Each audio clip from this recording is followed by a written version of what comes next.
2029లో శాసనసభలో జడా శ్రావణ్ కుమార్ ఉప ముఖ్యమంత్రి అనే తలుపు మీకోసం తెరిచి ఉండే రోజు ఒక రోజు వస్తుంది.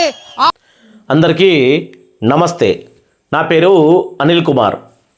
ప్రతి ఒక్కరికి సోషల్ మీడియాలో మాట్లాడేటోళ్ళకి సుప్రీంకోర్టు ఒక హెచ్చరిక జారీ చేసింది.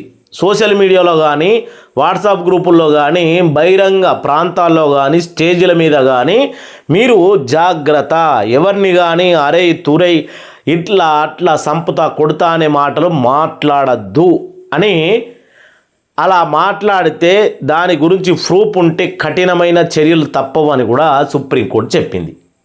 మరి ఇప్పుడు దీని గురించి నేను ఎందుకు మాట్లాడుతూ ఉన్నానంటే, జడా శ్రవణ్ కుమార్ గారు ఎవరైతే ప్రశ్న రావణ్ గారు మీరు ఎందుకు సభ పెట్టినట్టు, దాంట్లో పవన్ కళ్యాణ్ మెయిన్ టార్గెట్ చేస్తూ చంద్రబాబు నాయుడు కూటమి ప్రభుత్వాన్ని ఎన్డీఏ ఎలిగెన్స్ మొత్తం మీరు టార్గెట్ చేస్తూ మాట్లాడినట్టు మీరు ఆ భారీ బహిరంగ సభలో మాట్లాడారు.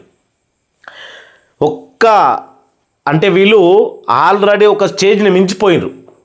జడా శ్రవణ్ కుమార్ గారు ఏమంటా ఉన్నారంటే, 2029లో నేను డిప్యూటీ సీఎంగా ఖచ్చితంగా చేస్తాను, దాని గురించి నేను ప్రయత్నిస్తున్నాను అని మాట్లాడడం తప్పులేదు. ఎలక్షన్లు వచ్చినప్పుడు ప్రజల వాళ్ళకు ఇష్టము, ప్రజల తీర్పు అయితే నువ్వు డిప్యూటీ సీఎం అవుతావు, దానికి ఎందుకు ఇదంతా లొల్లి? ఇదొకటి.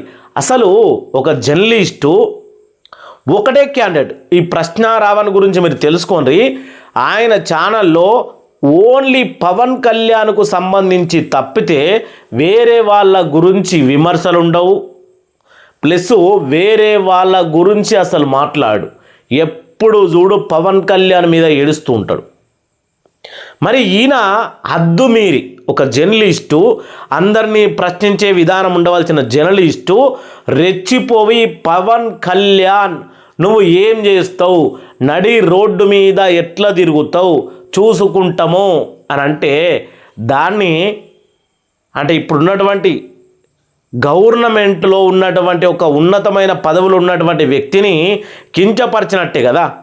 ఒక విధంగా మనం మాట్లాడుకుంటే పవన్ కళ్యాణ్ దళిత బిడ్డలకు ఇట్లా అన్యాయం చేసినట్టు ఏదైనా కేసులో ఉంటే అతని మీద నువ్వు జర్నలిస్టు జిల్లా కోర్టుకు పో, హైకోర్టుకు పో, అదంతెందుకు పక్కనే ఉన్న జడా శ్రవణ్ కుమార్ గారు ఒక జడ్జి, ఆయనకు తెలుసు కదా రూల్సు సెక్షన్లు, అలాగే లా అండ్ ఆర్డర్ కూడా ఆయనకు తెలుసు.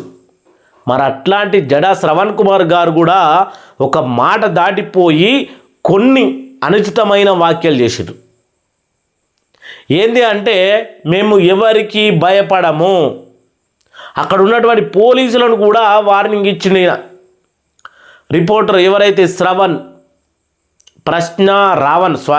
అంటా ఉన్నారు రావణ్, అక్కడ ఉన్న పోలీసు వాళ్ళకి ఏమంటా ఉన్నాడంటే, పోలీసు మిత్రులకు మీ ప్రభుత్వానికి వెళ్ళి చెప్పండి, అసలు అక్కడికి వచ్చిన పోలీసు అన్నదమ్ములందరూ ఒక భారీ బహిరంగ సభ పెట్టినప్పుడు అక్కడ అల్లర్లు జరగకూడదు అని మన రక్షణ గురించి వస్తారు, కానీ వాళ్ళని హెచ్చరిస్తూ కూడా ఈ ప్రశ్న రావణ్ మాట్లాడినటువంటి మాటలు ఈరోజు అందరినీ కలవర పెడతా ఉన్నాయి.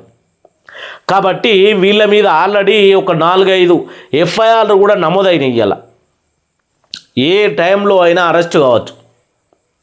జడా శ్రవణ్ కుమార్ గారు ఆయన దళిత బిడ్డల గురించి కానీ, అక్కడ దళిత బిడ్డల మీద ఏమైనా దాడులు జరుగుతూ ఉంటే, దళిత బిడ్డలకు ఏమైనా అంటే గవర్నమెంటు ఏమైనా స్కీములు ఇవ్వకుండా ఇబ్బందులు పెడతా ఉంటే, దళిత బిడ్డల మీద ఏవైనా ఎక్కువ ఉన్నత వర్గాలు అంటే కాపు, కమ్మ, రెడ్డి, రావు ఇలాంటి వాళ్ళు ఎవరైనా అన్యాయం చేస్తూ ఉంటే మాట్లాడవలసినటువంటి జడా శ్రవణ్ కుమార్ గారు అసలు ఆయన స్టేజ్ని కూడా ఆయన మర్చిపోయి మాట్లాడారు అనేది వాస్తవం. మరి నిజంగా ఆయన మాట్లాడిన మాటలు ఏంటి అని అంటే, ఒక్క మాట మాత్రం నేను చెప్పగలను. ఆయన డిప్యూటీ సీఎంఏ లక్ష్యంగా చేసుకొని ఎందుకు మాట్లాడిండు 2029లో?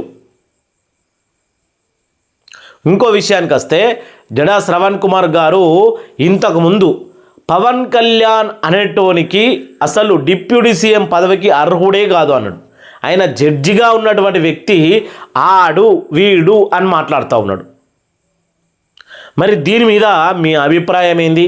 జడా శ్రవణ్ కుమార్ గారు ఒక న్యాయస్థాన నిపుణుల నుంచి వచ్చినటువంటి వ్యక్తి. అలాగే ప్రశ్న రావనటైనా మామూలు వ్యక్తి కాదుగా, రిపోర్టర్ అంటే మరి ఒక ఛానల్ రన్ చేస్తూ ఉన్నాడు. రిపోర్టర్ అంటే ఒళ్ళు మనం దగ్గర పెట్టుకొని మాట్లాడాలి, అది పద్ధతిగా మాట్లాడాలి. ఎవరైనా సరే, సీఎం కానీ పిఎం కానీ ఎవరైనా మనం ప్రశ్నించే అధికారం మనకు ఇచ్చింది గవర్నమెంట్. మనకు జర్నలిస్టులకు ప్రశ్నించే అధికారం ఇచ్చింది, కానీ మరీ ఓవర్గా మనం ఫీల్ అయిపోయి వాళ్ళని తిట్టే అధికారం ఇవ్వలేదు. ప్రశ్నించే విధానం వేరు, సంతగా కక్ష పెట్టుకొని ఇష్టానుసారంగా మాట్లాడడం వేరు. ప్రజలారా మీరేమంటారు? మీ అభిప్రాయాన్ని కామెంట్ చేయండి. నేను పవన్ కళ్యాణ్ని చంద్రబాబును వెనుక రావడానికి ఈ వీడియో మాట్లాడతలేదు. ఒక దళిత సామాజిక వర్గాన్ని వెనుకబెట్టుకొని వీళ్ళు ఎందుకు రాజకీయ కుట్రలు చేస్తూ ఉన్నారు అని మాత్రమే నేను మాట్లాడుతూ ఉన్నా. ఇది కరెక్ట్ కాదు. దళిత సామాజిక వర్గానికి న్యాయం చేయాలనుకొని రాజకీయ ముసుగు చేయడం చాలా తప్పు. అది నేను మాట్లాడుతూ ఉన్నా. అందరికీ జై భారత్.